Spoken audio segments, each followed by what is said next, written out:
Good morning. I'm Ramey Kyle, Assistant Chief of the Investigative Services Bureau. I'm joined today by Jody Lazarus, Deputy Chief of the Superior Court of the United States Attorney's Office, Commander Kevin Kentish of the Criminal Investigations Division, Lieutenant Nick Rizzi of the Sexual Assault Unit, also joined by Chris Clausen, Director of Advocacy for the Network for Victim Recovery of DC, and Tammy Hogan, the Director of Clinical Advocacy Services at the DC Rape Crisis Center. We are here today to announce the arrest of a suspect linked to a dozen sexual assault offenses that occurred throughout the district over a 3.5-year period. Since the first offense in June 2021, detectives of our Sexual Assault Unit have been diligently working to track down this suspect. The investigation intensified as the number of offenses increased over the last few months. Thanks to the dedication of our detectives, 35-year-old Uwana Ubom was arrested on Wednesday morning. This arrest serves as a warning to anyone considering preying on our community. You will be found, you will be arrested, and you will face serious consequences. There is no place to hide for those who commit sexual assault in our city. For more information on these offenses and how the investigation progressed, I'll now turn it over to Lieutenant Nick Rizzi of the Sexual Assault Unit.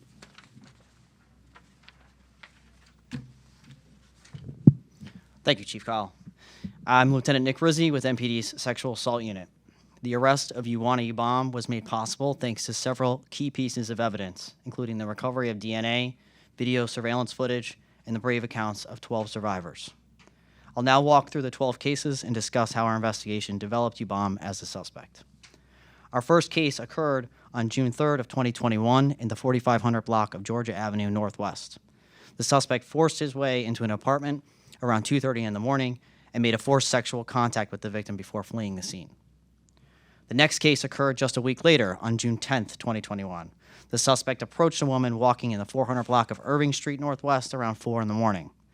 The suspect then shoved the woman to the ground and made a forced sexual contact with her. This method of approaching women unknown to him while walking would become the suspect's predominant method of attack. Key evidence was recovered in both of these cases, and detectives were aware of the similar suspect description. And while we were able to definitively link the two cases together via DNA, the identity of the suspect remained unknown. The next offense, for which Ubom has been arrested, would occur nearly 3 years later. On April 2nd, 2024, around 1:30 in the morning, the suspect approached a woman as she walked in the 1600 block of 14th Street Northwest. The suspect attempted to kiss the victim and then fled the scene. On May 21st of this year, around 2:30 in the morning, the suspect forced a sexual contact with a woman waiting for a ride in the 1600 block of Fuller Street Northwest. On May 27th of this year, around 4:30 in the morning, in the 1300 block of Montello Avenue on the northeast side, the suspect began to escalate, approaching the victim, who reported to MPD that she believed the suspect may have been armed. The suspect again forcibly sexually assaulted the victim and fled on foot.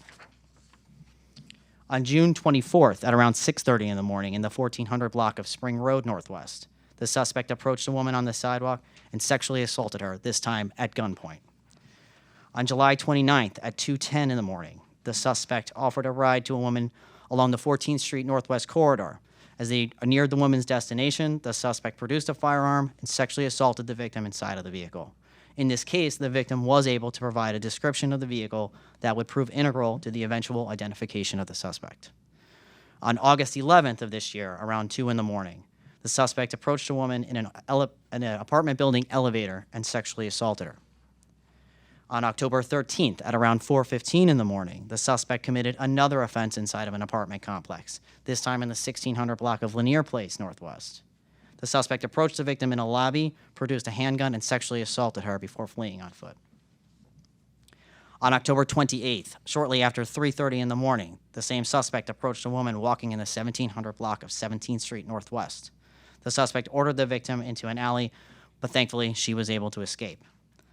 On November 1st, around 5 in the morning, the suspect approached the victim from behind in the 1400 block of Ogden Street Northwest. He then brandished a silver handgun, directed her into an alley where he made a forced sexual contact with her.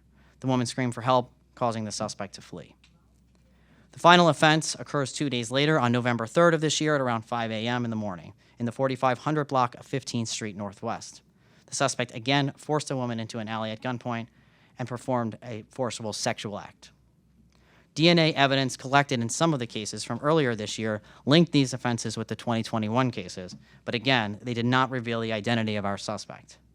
Detectives were able to close in on Ubom after running through over 1,000 vehicle registrations, reviewing hours of video footage, and through the execution of search warrants to obtain cell tower data. At this time, Ubom is arrested for a first-degree sexual abuse while armed, assault with intent to commit first-degree sexual abuse while armed, assault with a dangerous weapon, 4 offenses of third-degree sexual abuse while armed, 2 offenses of third-degree sexual abuse, misdemeanor sexual abuse, as well as possession of an unregistered firearm and an unregistered ammunition. This suspect's brazenness, and again, the fact that he approached these women who were unknown to him, lead us to believe that he may be connected to additional offenses, including offenses that could have occurred in the 3-year gap between the cases we just described. With that in mind, we're releasing his picture today to see if his image jogs anyone's memory.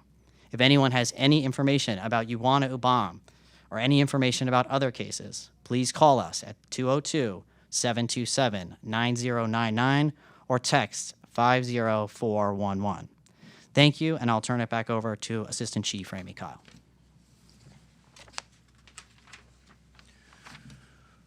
I want to again commend the detectives for their hard work in these cases. I would also like to acknowledge the survivors involved in these numerous cases. Their bravery in coming forward to report these crimes has been instrumental in our efforts to bring justice. Each piece of information provided by our courageous survivors was a crucial part of the puzzle that our detectives worked to solve. As Lieutenant Rizzi mentioned, we believe this suspect may be connected to other sexual abuse cases in the surrounding area. If you're a victim or have any information regarding a sexual offense in the District of Columbia, please call us at 202-727-9099 or text us at 50411. You can remain anonymous. With that, I'm happy to take any questions. With the charges that he's facing, if he's convicted, how long are we looking for jail time? I think that's probably an answer for the United States Attorney's Office. So I can't speak to exactly the amount of time he's facing. I mean, each of these offenses, the first-degree sexual abuse is a very serious offense. Just to clarify, what they read were the charges he's been arrested for, and just so folks are aware from a process perspective, you may see some or all of these as charges today. When someone is arrested where there are multiple victims, we sometimes charge a subset of those initially, or sometimes even only one. We are not required to charge all of those to proceed with the case. And in order to actually formally charge someone, as you know, they'll have to later be indicted. And so that initial charging document, the complaint, does not always contain all the charges that someone will be facing. So he will be charged later today and go through court, but that may not contain all the charges that he'll eventually be facing, because he will have to be indicted by a grand jury. Does he have a prior history, and what will you be asking for bond potentially so that he is not back out on the streets? So, you know, in the District of Columbia, there's not a cash bond system, so it is about whether we have a basis to ask for detention, which based on the charges here, we will have a basis to ask for detention.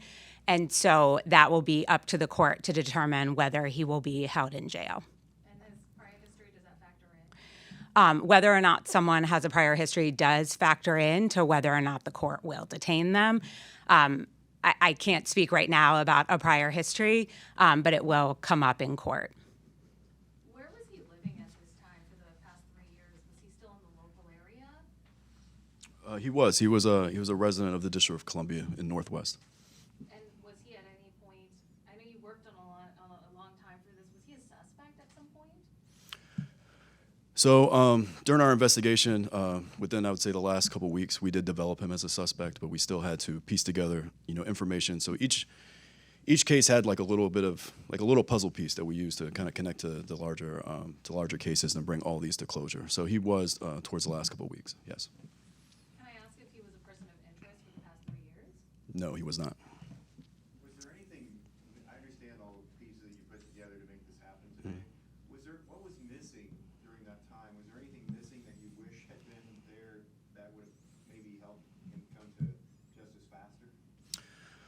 I think the biggest piece, we had DNA in some of the earlier cases, but his profile was not in the system to link it back to a definitive person. So as we knew, some of these cases were linked by DNA, we didn't have a name to link those to.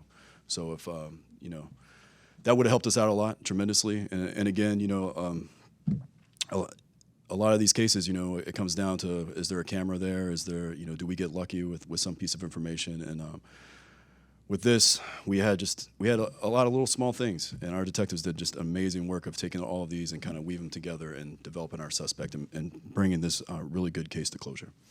We're gonna take two more.